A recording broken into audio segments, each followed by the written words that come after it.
Welcome to the Chronically Wool podcast, where we have real conversations with community that need to be heard. On this episode, you will hear from Destiny.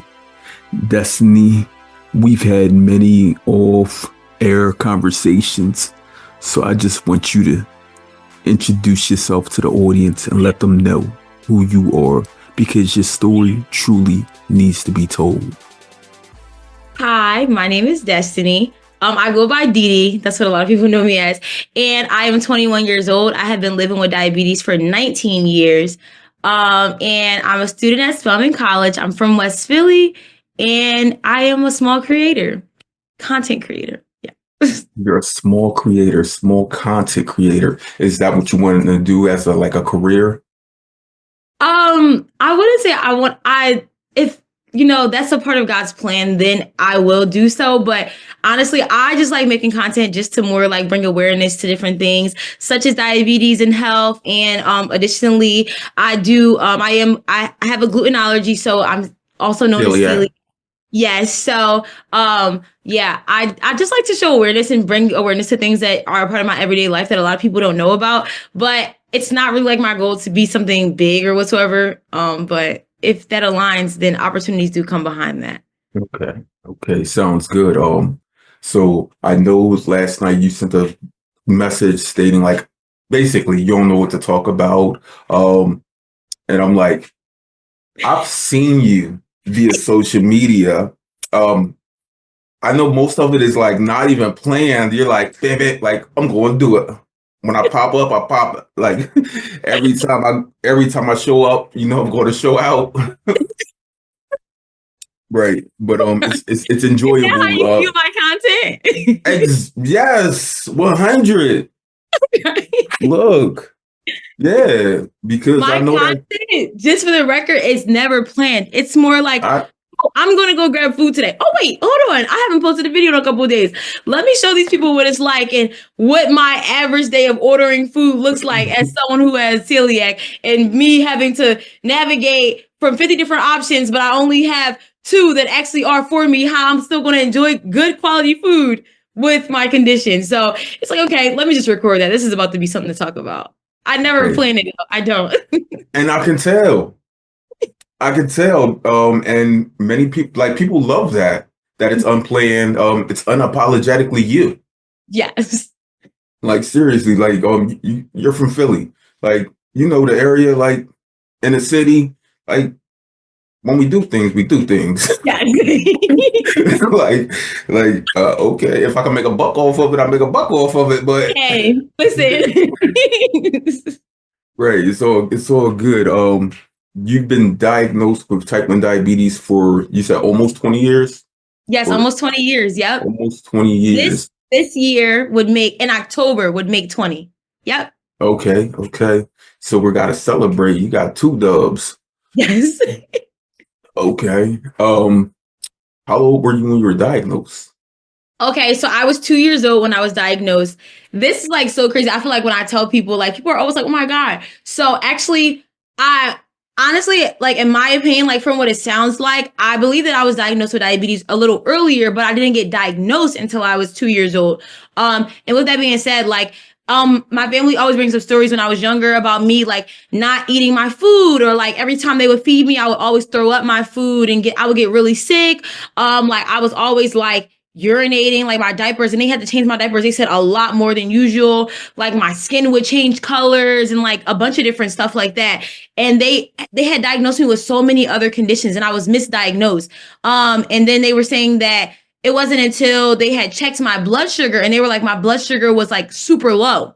And which is crazy though, because I feel like the symptoms they were telling me was stuff that like now, like frequent urination stuff, they said it was high, and I'm like low. Like, okay. So at that time I got diagnosed with diabetes after them figuring out my sugar was very, very low. And it was like crazy. Like it was really low, and it kept happening a lot. And I just remember like when I was younger that for years, I struggled with really, really low blood sugar. They were changing my medicines, kept changing it, different stuff like that. And like, I just remember like me as a kid, like is always eating sugar, always needing to keep like glucose tablets on me and stuff like that. Like, oh my God, even so to this day, like I hate like actually like eating sugar. Like I'm not a sugar person at all because like I had to eat sugar in times that I didn't feel like it. Like that's one of my things that I actually hate like about having diabetes is sometimes when I'm not hungry and then people like tell me or are forcing me to eat things that I don't want to eat, you know? And so that happened a lot. And then, you know, I got diagnosed with epilepsy because I kept having my sugars were dropping low so much that like I was having seizures in my sleep, like just constantly having seizures. I remember at one point, like I wasn't even able to like ever go to school, like because every time I would go, they told me I wasn't allowed to go to school because like every time I would go to school, that like I would have a really low blood sugar. I would spend my whole day in the nurse's office, or if they would send me back to class, like there was times like when I was younger, like in kindergarten, you know, I would have seizures in classrooms and stuff like that. And it was like this girl cannot go to school. Like it was really, really bad. And so I just remember like at one point, like me, like practically living in the hospital. I was there for a very, very long period of time. Like I remember like it's crazy. Like I remember there's like a section, and this is literally how I found out because I literally lived in it. Like there's a section in the hospital if you're there for a very, very long period of time where Is this at CHOP?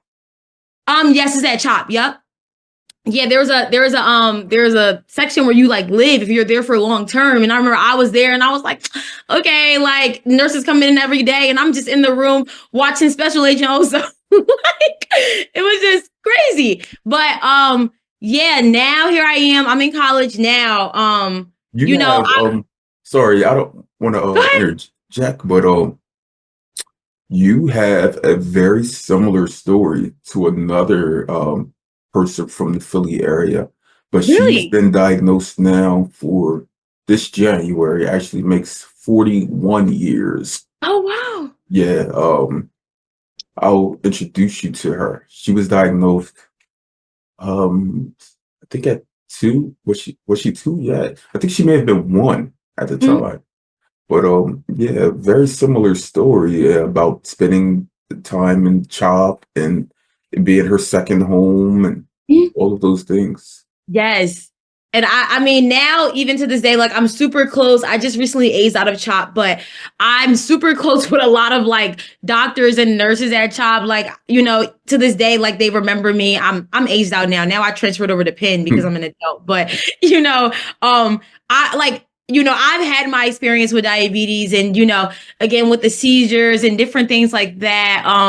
And here I am today. I mean, I would definitely say it's been a journey with my diabetes, and there's definitely been my like a roller coaster with me. You know, learning about my body and learning about myself to the point where like you know people will make it seem like diabetes is it's a science, but it's not a simple science. You know, like It's not at all.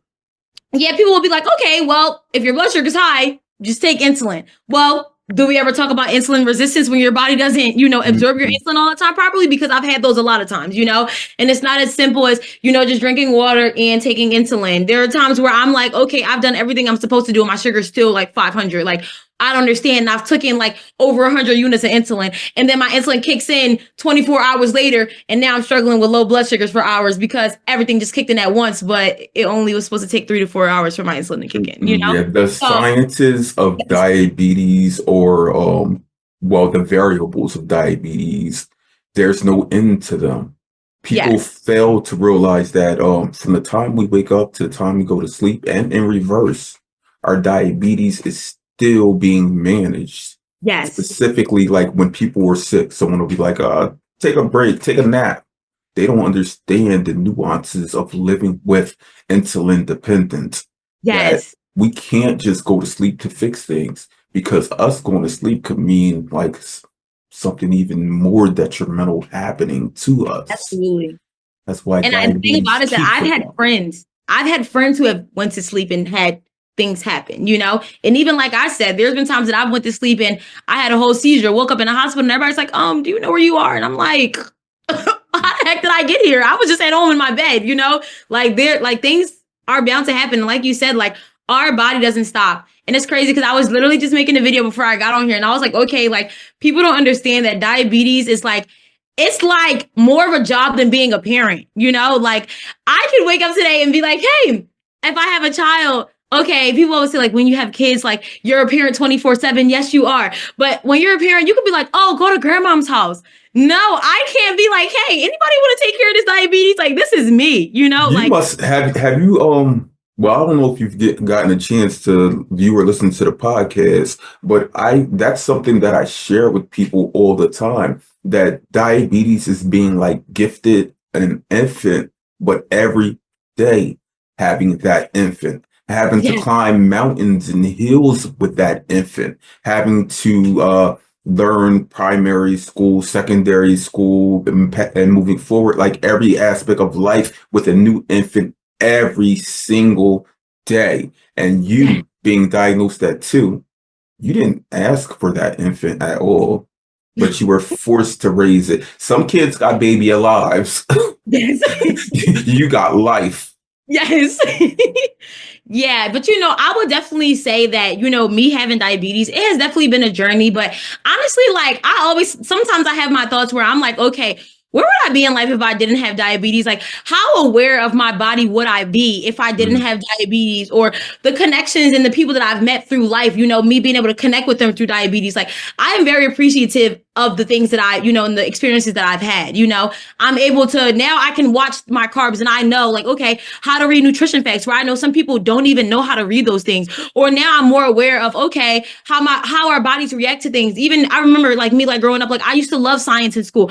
I love science because I remember every time that something happened in science class or we were learning about something, I just always related back to my body and diabetes and what I knew. And I was like, okay, well, if this happens, how does this impact my body? Oh, well, that makes sense. Okay, like that's going to happen to you, or this is how processes work. So yeah. Yeah, the most recent episode that was released two days ago with a young man named Chase. Chase is 16. He was diagnosed at 3 years young, not 3 years old, 3 years young, and he speaks highly about how going through school he was very much more advanced than his peers, and he's like, ever since I was a small toddler, as far back as I can remember, I wanted to work in robotics and engineering. Like he knew those things, and he was like, when he would see like peers doing certain things, he would be like he could basically break it all down, because by the time he was 6 years old, he knew everything of like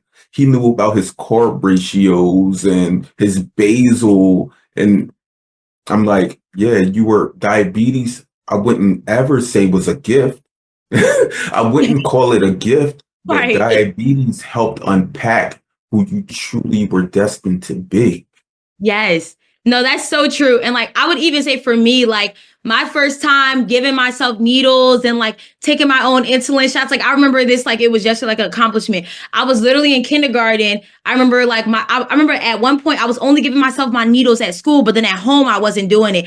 I just came home and I was like, I got this. I'm in kindergarten. How old are you going to be? Like 5 years old, right? Taking my own blood sugars, taking my own, insulin shots and stuff. And people are looking at me like this girl's injecting her own needles. But it's just to the point where, when you live through something every day, it's like, okay, it just becomes a habit. And it's like, I don't need anybody to like step in. Of course, like at certain points, somebody was like, okay, if like, I don't know, mom's cooking or something like that, I need to know what she cooked and what she put in it so I could be able to count my carbs. But I've always been good at math as well, along with science. Like I used to love math and science. Well, even still to this day, not used to.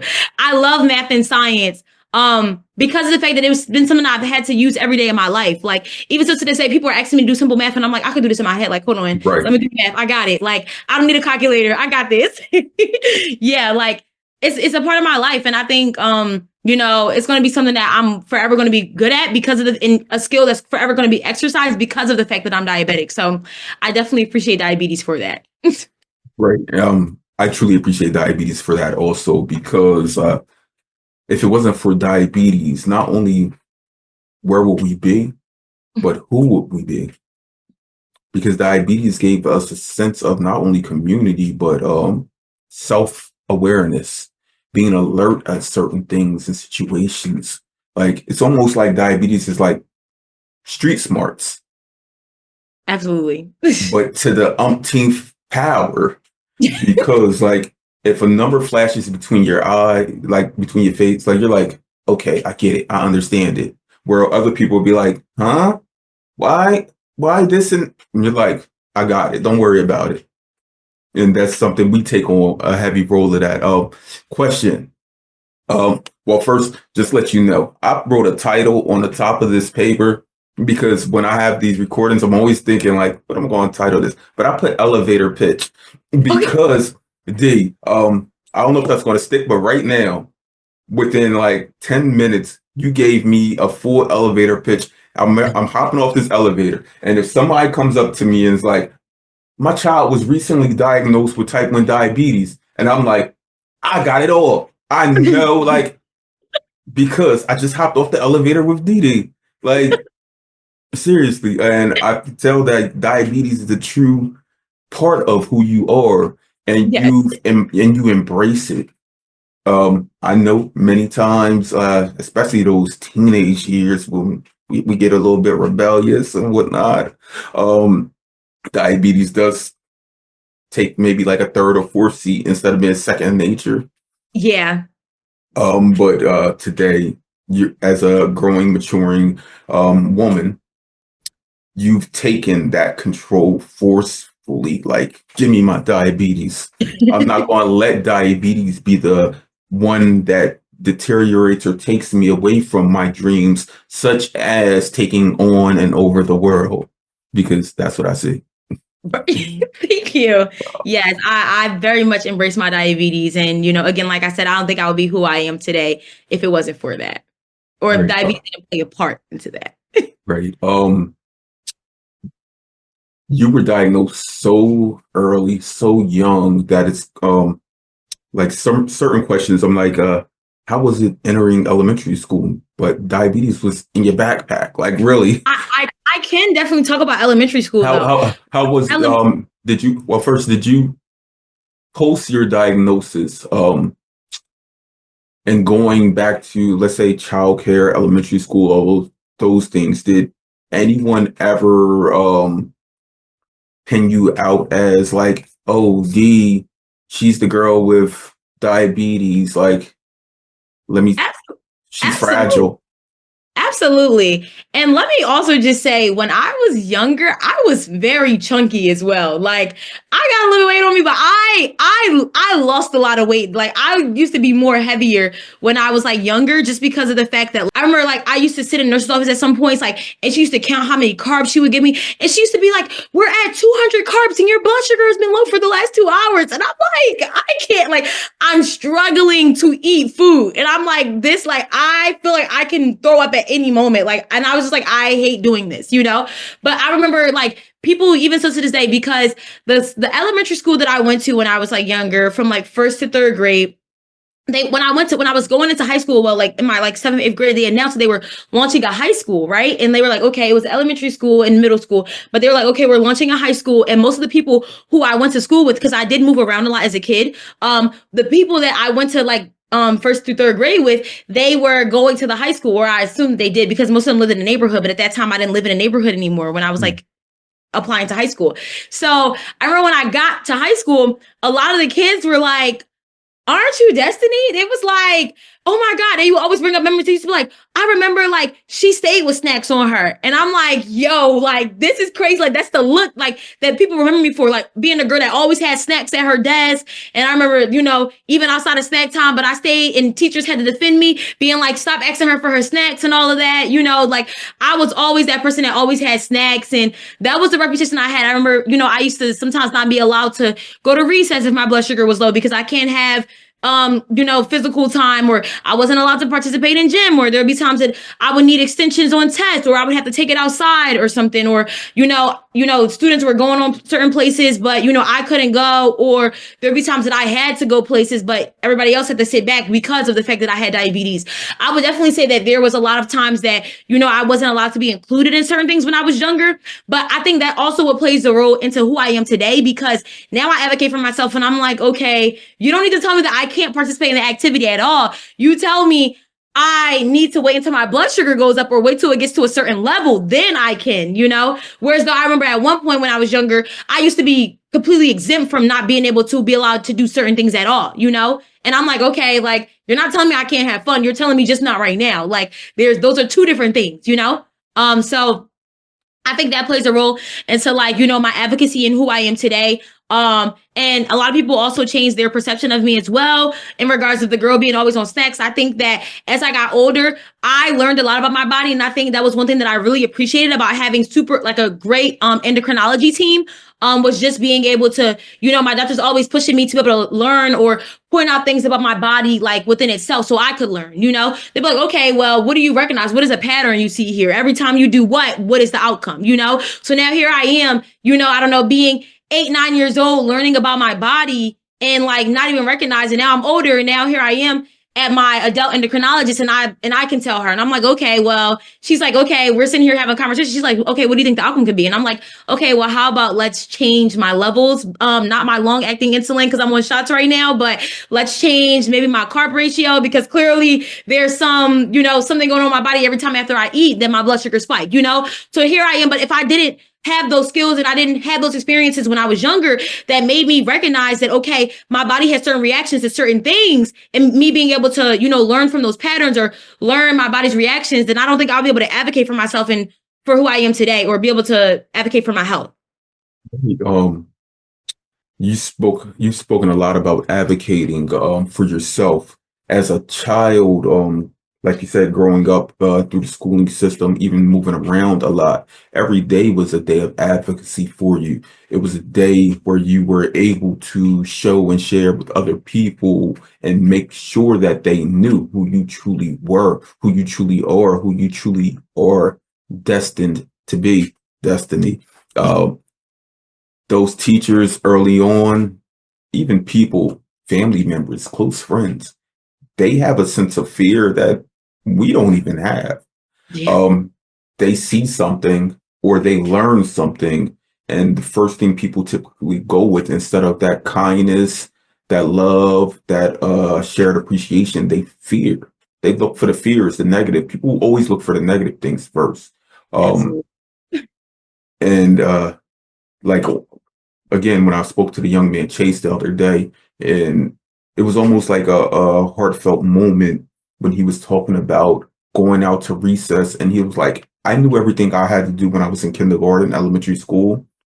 And I would tell these teachers, like, I'm able to eat right now. I've gave myself the insulin to cover those carbs. And the complexity of that for those teachers were like, they didn't truly understand. Like, this little man was able to explain those things to them. And he was like, if I'm able to explain these to you, then you should know that I can handle this. Like, he was Right. like, once he went on a field trip and they had hoagies, and the teacher would not let him eat the hoagie. She waited until they got back to school. So he went without lunch and called his mom. And he was like, I felt so outcast during some times and some moments because of their own fears. And I wanted to ask, have you had any of those like moments where like you can actually remember and recall and you can picture like vividly because it instilled in your memory, in your brain, in your heart first, where everyone else was doing it and you teachers, like, people telling you Yes. no. Yes, there's been many times that I've had teachers literally like I would explain to them and like I what me as a kid, like, well, even still me to this day, but as a kid, like I was just like him, like Chase. I was very educated on my diabetes.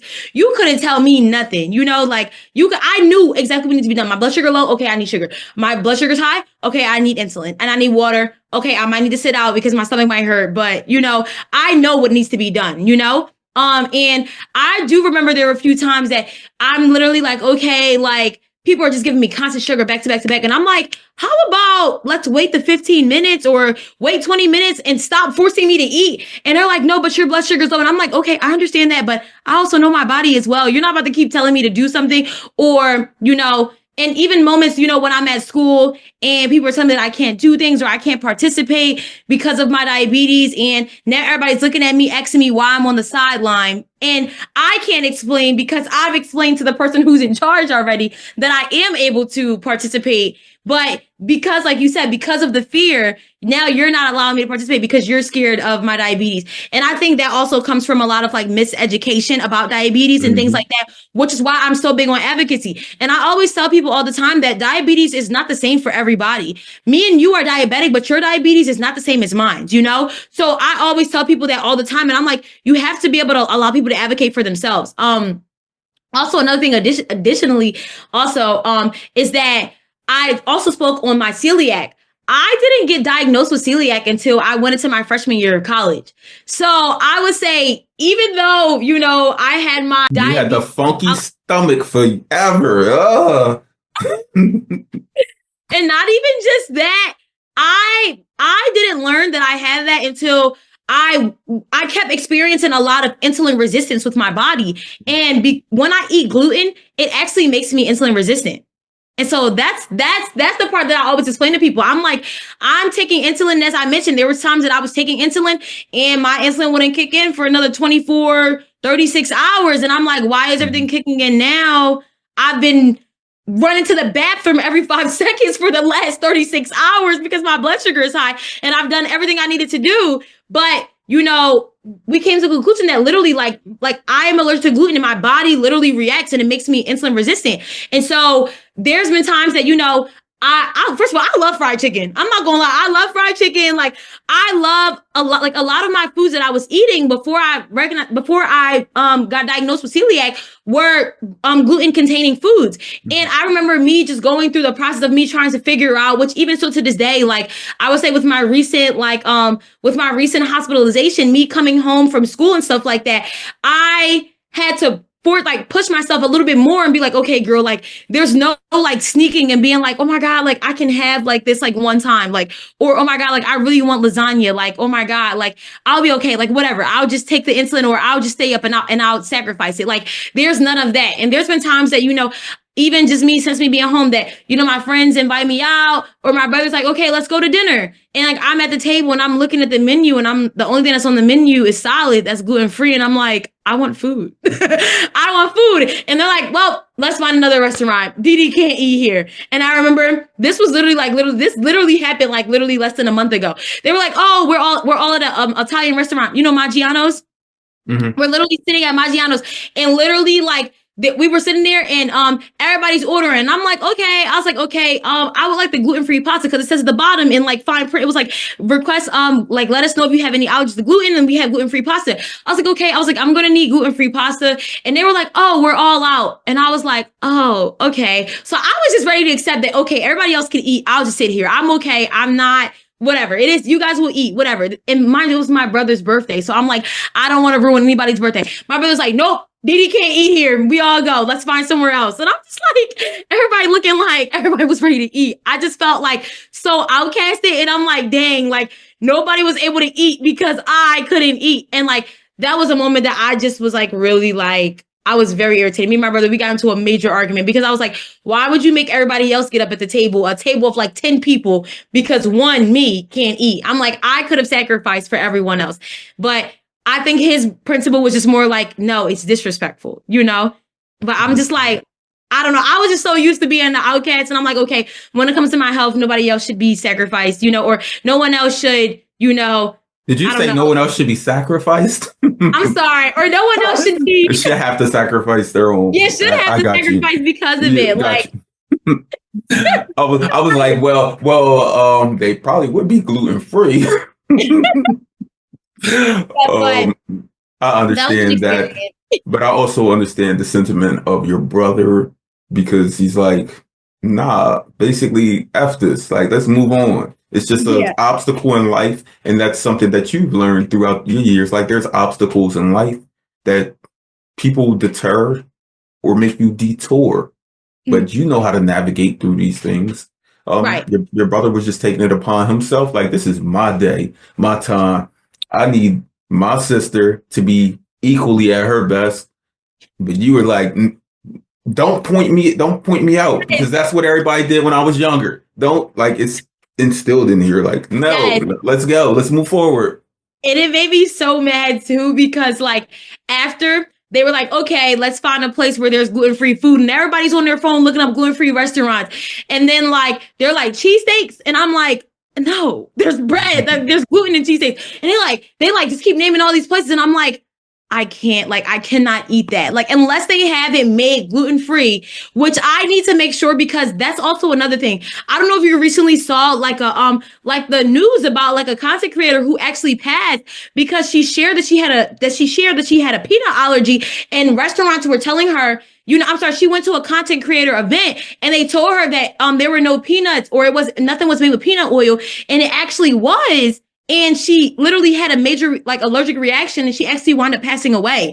And so like my fear when it comes to restaurants is that people, like, I don't know what's happening in the kitchen. And I also know that I can't just walk into the kitchen and watch you make the food. So my thing is like, you're telling me, oh, this place, okay, like they're saying like it's gluten-free and whatsoever, but I'm like, how can I certify like that it's actually gluten-free? Because you're not putting my health on the line, So that's why I was just saying like, okay, don't stop your fun. This is about you. Don't make the attention about me. But he wanted, his focus was other way.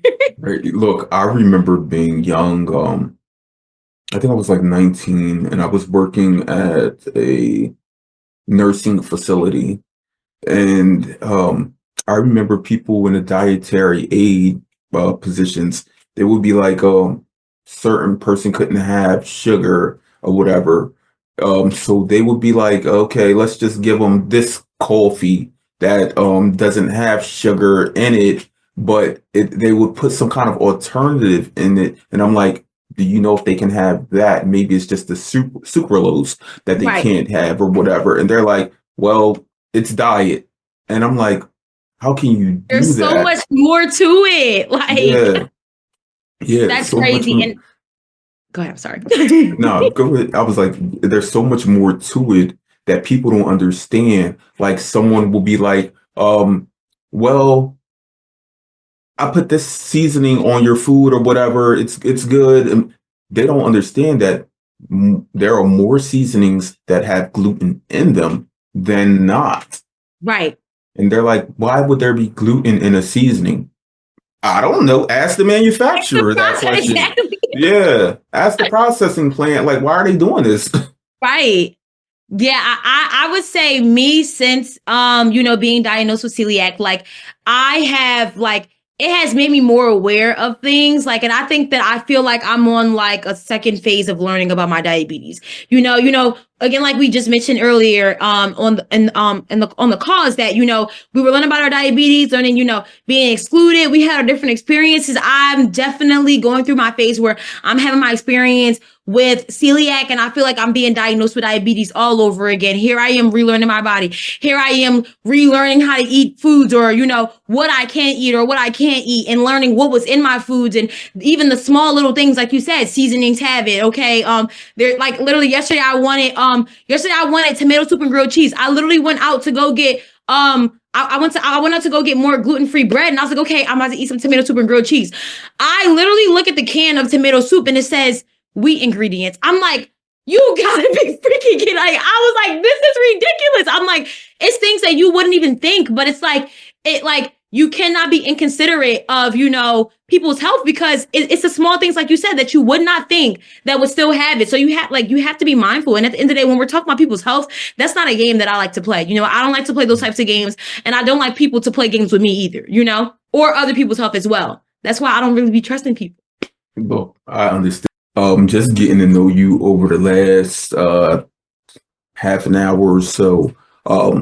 You are a fireball, and I know you've heard this before. Don't take offense to this. It's great, like, because I know that you can like bring life and light and energy into any situation, and that's because that's a part of that is because early on you were forced to do that.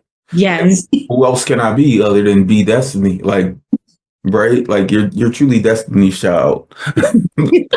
Like you Used to get raised called that so much when I was younger. I used to be like Destiny's Child. I used to be like, and what made it even worse is that like when I was younger, like I actually wanted to pursue like a career in the music industry. I don't know if you saw this. Like, I don't know if you did. You do any research on my social media before this? I did not. I You don't. did not. I actually like I gained a lot of my followers like from two reasons. One, because I used to sing when I was younger and I used to pay like I used to get like paid to perform and all of that. Like I was like really big in like entertainment and stuff. And so like that was where I got a lot of attention from for me posting singing videos and things like that. And then I got a lot of attention before going to college because I had got accepted into 56 colleges. And so that was where I got like a lot of like news and media attention and things like that.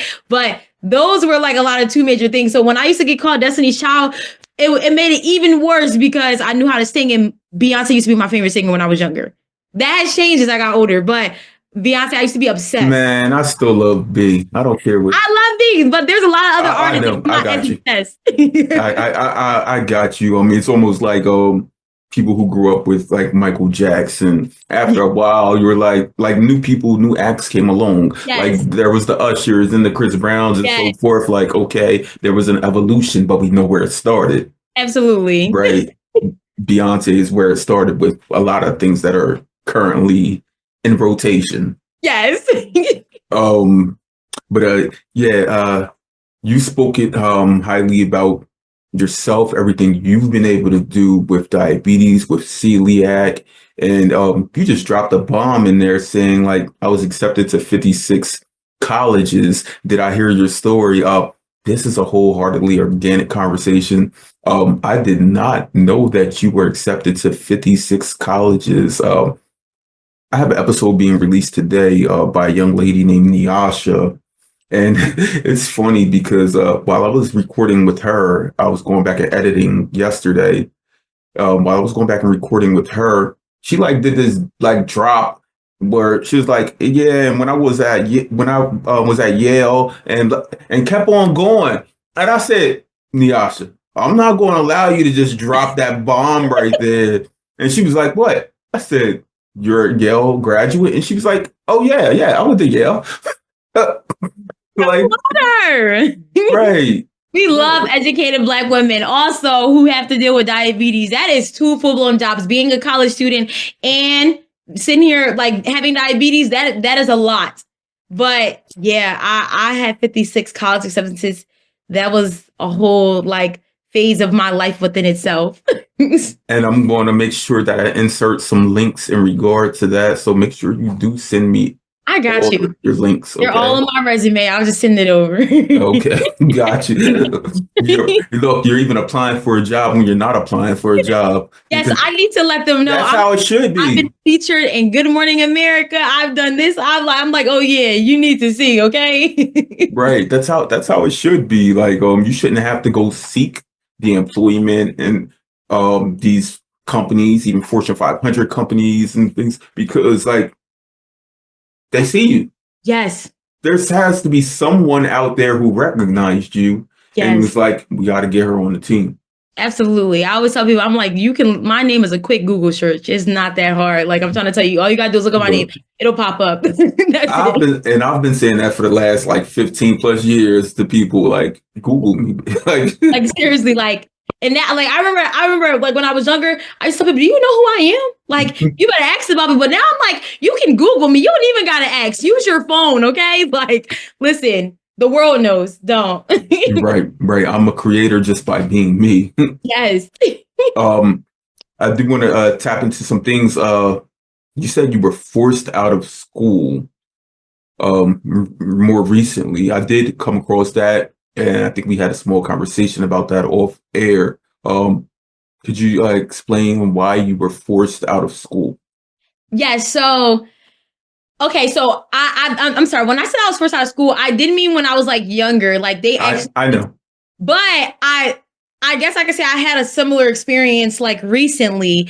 I'm not really going to say forced, but practically I didn't have a decision. So I guess we can say forced. But I did. I was in the hospital in the beginning of November. I had got diagnosed with DKA. It was really like crazy. Like My body did become insulin resistant. I am not sure why. My body, there are a bunch of reasons why, because I have been experiencing since being in college, different reasons for insulin resistance. Sometimes it was because of the gluten. I also have PCOS. So sometimes, my body just doesn't absorb my insulin. And, like it makes it hard because we don't necessarily always know what is the cause of it.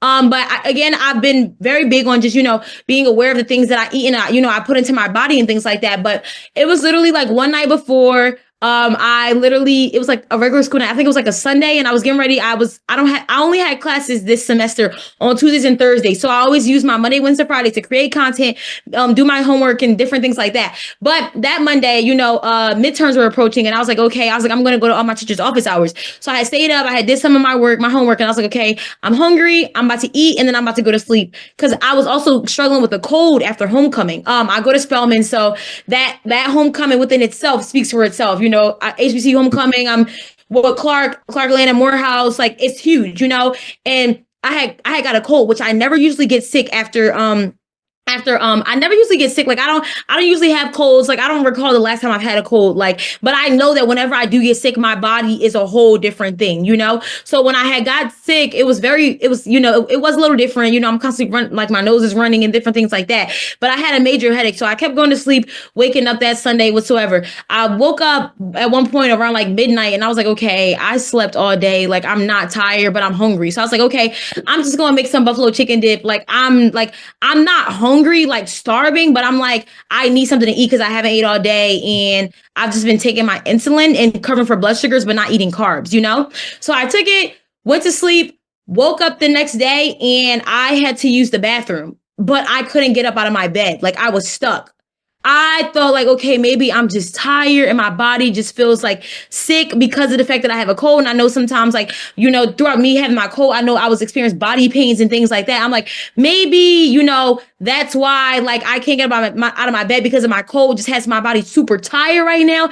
And I can't get up. But I'm like, I gotta go to the bathroom. So I'm like, I'm gonna go to sleep. You ever like wake up and you like, all right, 5 more minutes. Like, let me get 5 more minutes of sleep. I'm like, all right. Yes. I'm like, I'm gonna give myself 5 more minutes. Maybe that's what I need, this recharge. Maybe, this will change my feeling or my life, whatever. I get up. I cannot move. Like I can't move. And I'm like, I gotta pee right now. Like I gotta go to the bathroom.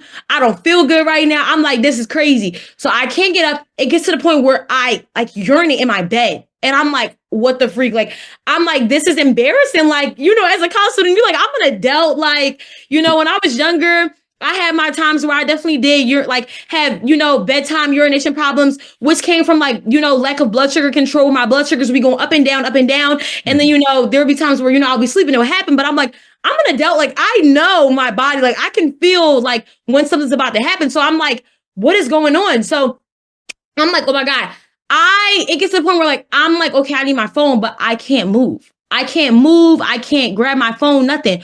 So it gets to the point, hold on, I'm about to turn this over.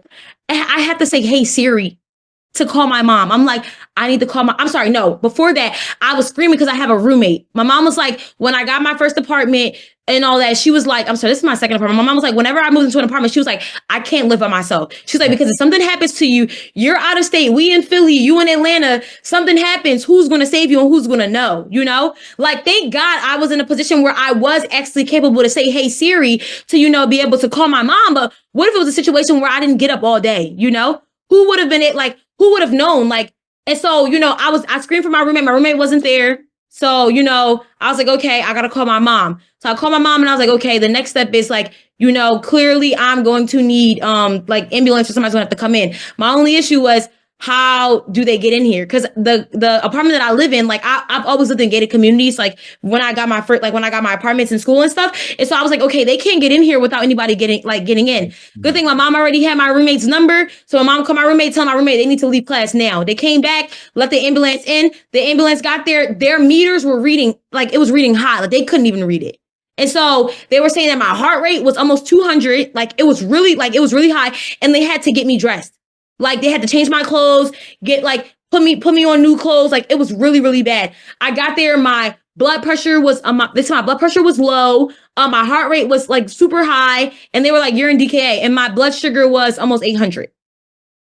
really bad. I couldn't, like, my heart rate, like, first of all, I felt like it was crazy. Like, people always like tell me like not to say this, and it was like never speak that on yourself. But I felt like I was going to, and like literally in my bed, I literally thought it was the end. I was like this, like I and everybody always asks me like, what happened? Like, how did it happen? I'm like, one night I was fine. Well, I was like fine. I had a cold, but I wasn't like, like halfway off the earth. Then the next day I can't move, and like I feel like I'm at the end, So I'm like, I don't know. And it was crazy. And even as time was going on, I was in the hospital. They had me on fluids. It got to the point where I went into a coma, and I was in the ICU for a week and a half. And then everybody's asking me, like, what happened? Oh, I'm sorry. My doctors are more just like, what happened? The nurses and stuff are coming in. They're giving me insulin and stuff. And they're like, we're giving you insulin. Your blood sugar is not coming down. Like, it's not coming down. At one, like when I was in the hospital, well, of course, and when I was in my coma, I couldn't eat.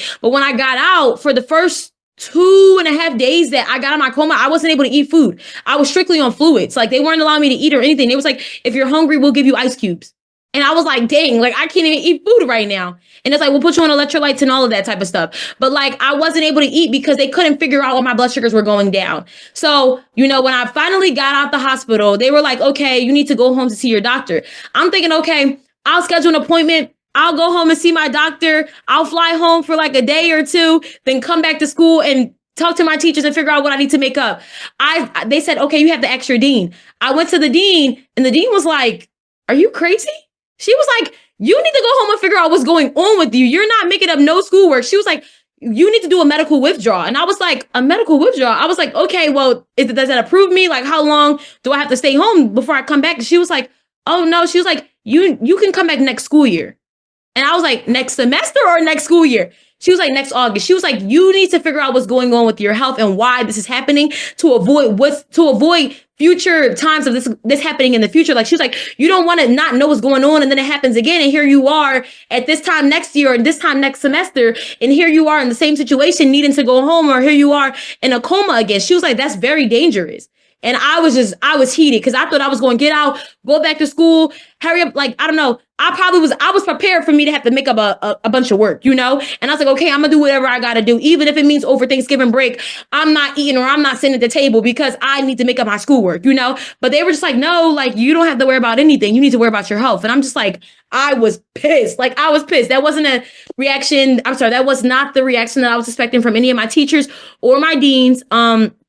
But I think I appreciate it now because I'm like, okay, there are things that I'm learning about myself, and, I did need this break. So, I did, I'm back into therapy and stuff like that. And, I remember at one point, like, I didn't recognize how much, diabetes also impacts your mental health as well, So I think for me, like, I'm just able to like learn about my mental health and learning that when you're stressed out, that actually your body releases chemicals into your body that could also make you as well. And I never knew that. And like, I just learned that from me, speaking to my therapist. And I'm like, oh, like, and so my doctor was like, okay, maybe that was also a reason that played into you going to the hospital. You in school, midterms approaching, you probably stressed out from school and everything. And maybe with a bunch of other factors of things happening to your life, she's like, you probably like that. Maybe that was the reason. And so I just, even though it wasn't what I wanted to hear in the moment, I think I do appreciate this break. And I'm just like, okay, like, I always, I'm a firm believer of God. And, I always say that, everything happens in your life for a reason. And sometimes God places people in your life for a season. So, I appreciate his reason and seasons for this. Right. It was all destined to be. You're making me change the title. But I must insert this. Many people don't know what DKA is, diabetic ketoacidosis. It occurs from there's two main parts to that. Either a lack of insulin, which your body did not have a lack of insulin, it was continuously being dumped in, or insulin resistance. And with that insulin resistance, it builds up ketones. Ketones in the body, in the bloodstream, makes your blood become acidic. And with that, you go into DKA, diabetic ketoacidosis. And Destiny, you're like making chapters to this story, because my next thing I wanted to talk about was family history. But before I even get there, I know. Look, But before I even get there, when you were speaking of your story of being in DKA, diabetic ketoacidosis again, so January 19th, 1954, my great grandmother, who I never met, passed from diabetic ketoacidosis. Wow. And I found this out through ancestry.com. So, Wow. yes, and this was just maybe like 2 or 3 years ago, like during the heart of the pandemic. Yeah, like 3 years ago. And I'm reading her death certificate because no one ever told me like what she passed from. They were like, she became very like frail, thin, and sick, and she complained about stomach issues. She could using the bathroom nonstop. A nurse came and tended to her, and she lived in a rural area in PA, outside of Lancaster, a place called Peach Bottom. Okay. And they said she was in a hospital for 2 weeks and in a coma. So she passed February 2nd, 1954. So her diagnosis and death are together. So that's the Wow. first person in my family tree, my family history, known to be diabetic. And they said she was Wow. more than likely type 1 diabetic. And now it's myself. I have a first cut and a first cousin who's also. So yes, there are chapters. There's layers to this. And you just like brought it right into what I wanted to speak about next, family history. Do you know if you have any family history?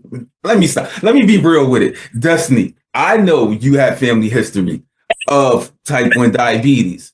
And if one thing I got to let you know about me, I'm the realest MF you ever gonna find, and I'm serious. Like I'm 100%, 100%. Same. Like for real, you never going to get any tomfoolery from me. I'm never going to dance and all that. I'm going to do what I need to do for me. Right. Me first. And part of your healing journey is finding your family, finding out your history, all of those things. So I'm going to speak to the public right now. When y'all tap in and listen to this episode, just know Destiny is being her authentic self. There are things that she has inside of her that's innate. They're innate. They're natural. They're natural. When you feel a certain way, you're supposed to find a way of nurturing through that, whether it's emotional or physical. You spoke about trauma.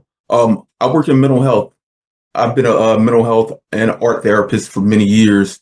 And we know that both physical and mental trauma, you have to work hand in hand with them. There's no 30, 70, 60, 40. It's 50, 50. You can't have one without the other. And in this space, I'm going to let everyone know that Destiny is on a healing journey. She mentioned that in her first 60 seconds of being on this recording, that she's in her healing journey. And you're going to let this baby heal today. You're going to let her heal today. She's going to speak her truths, be unapologetically, authentically herself. There's nothing more and there's nothing less. So Destiny, I follow you on Instagram. And you know, when you drop something, I'm there to support because your truths truly matter. Destiny, do you have any family history of type 1 diabetes? So for years, I thought that I did not.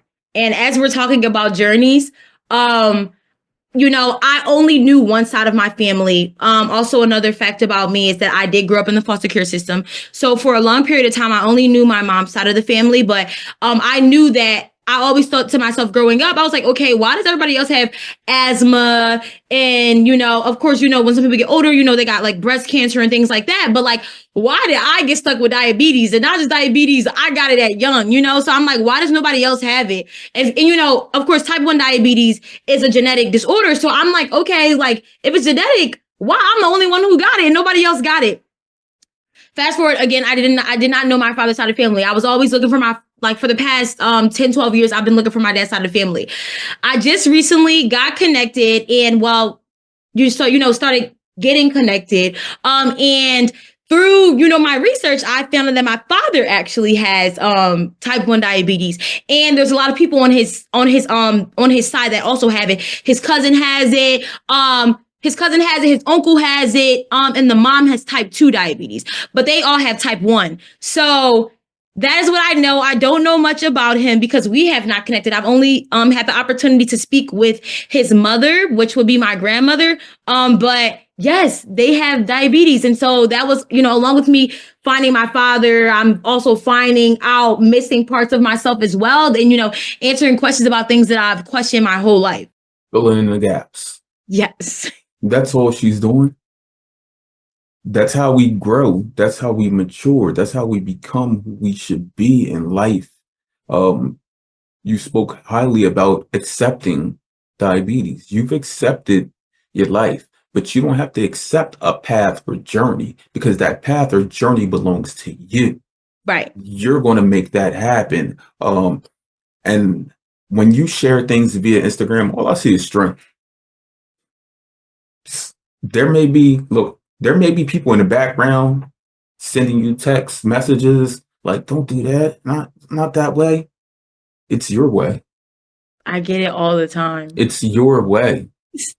People text me all the time saying, don't post that. Why would you post that? Or why would you say that? And I'm like you said, this is me. Like that's one thing about me is that like when I get on social media, I don't pump fake anything. I'm not about to make my life seem like something it's not, which I know is a very trendy thing that goes on now. But I'm going to be authentically me. And that means the things that I say out of my mouth, I'm going to be real. The things that I say, my experiences, I'm not sugarcoating anything for anybody. And I'm like, hey, cancel me. If you're going to cancel me for being a realist, okay? Because I'm never going to lie, And so a lot of people, I get text messages all the time. People texting my phone, people texting me on Instagram, DMing me or telling other people. And, I don't usually get people that comment because they know I clap back on my social media. So they know not to try me. But, I don't care. This is my social media. You don't like what I do, don't follow me. And that'd be the thing.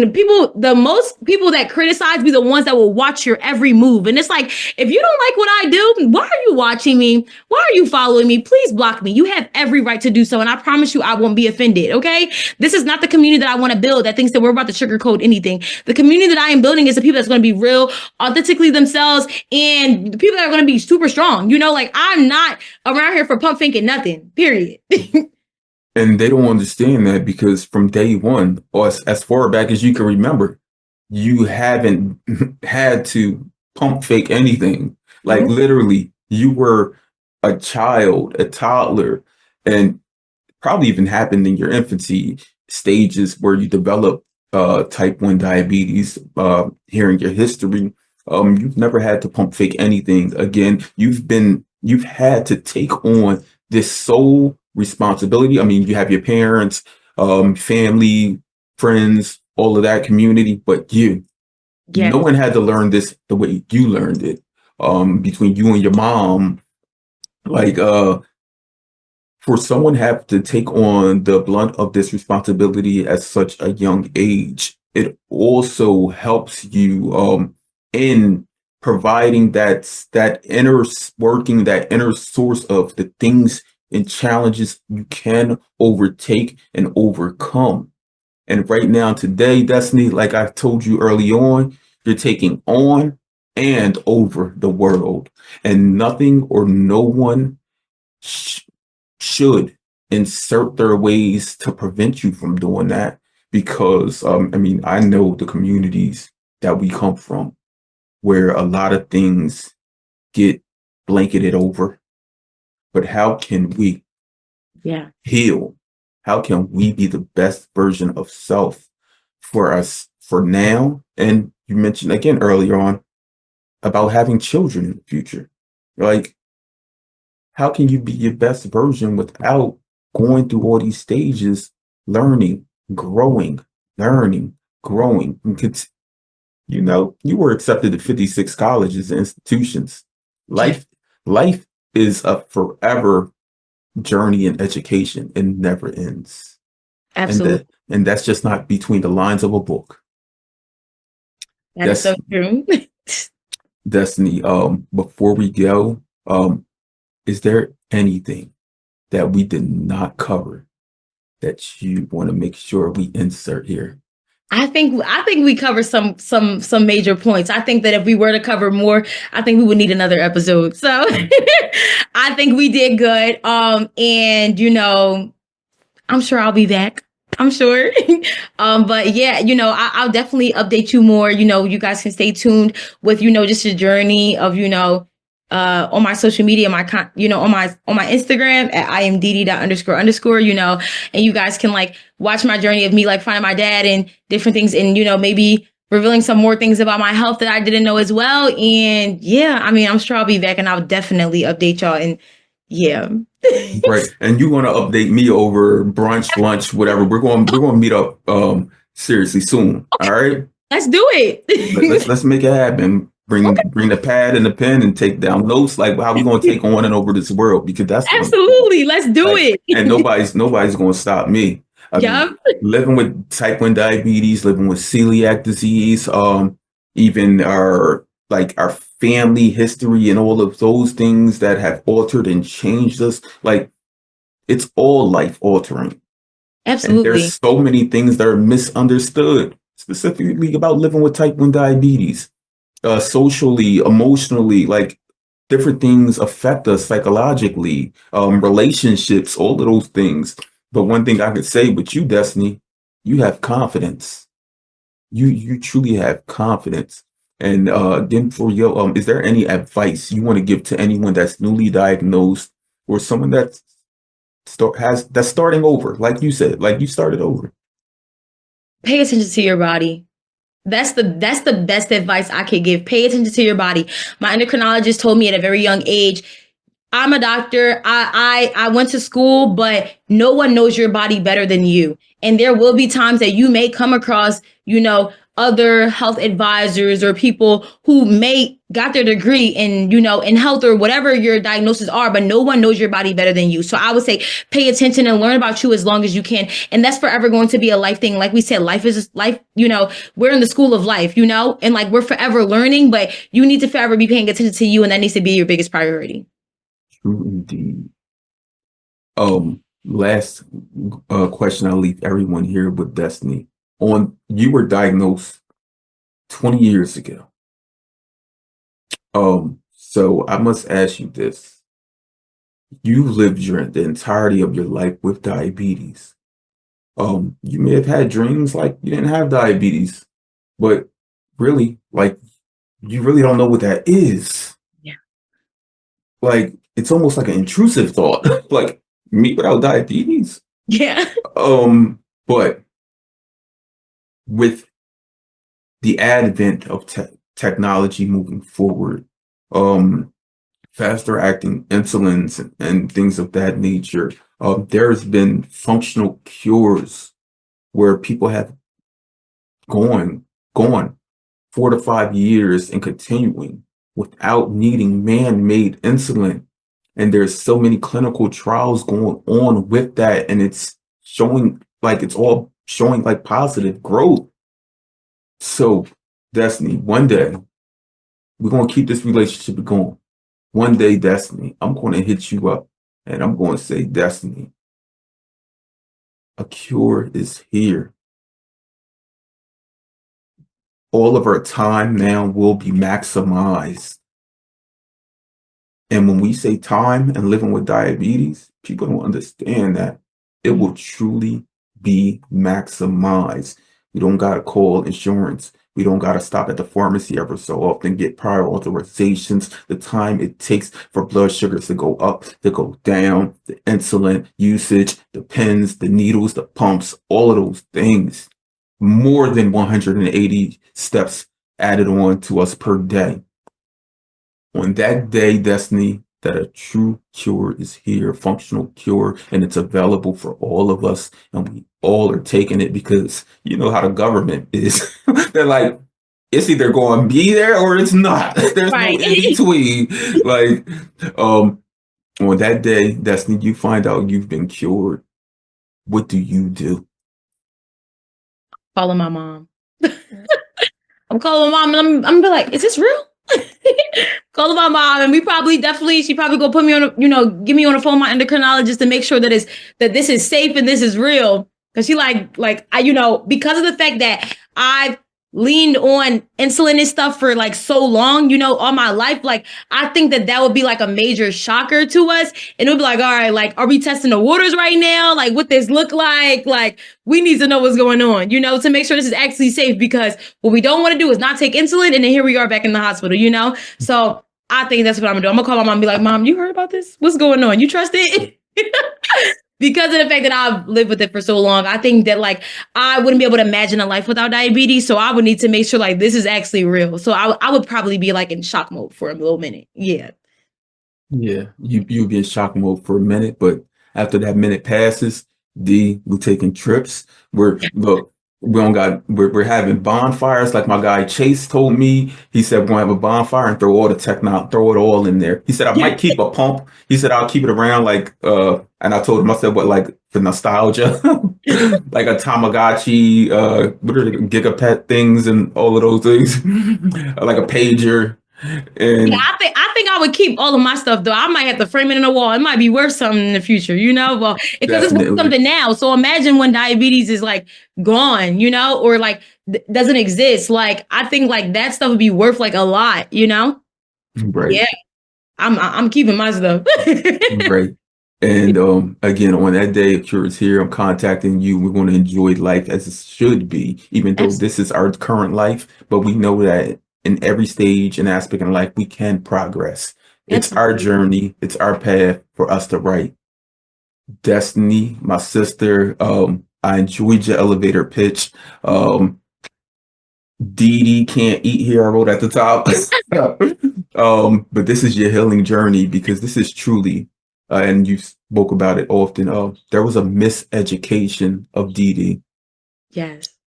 There was a miseducation of you.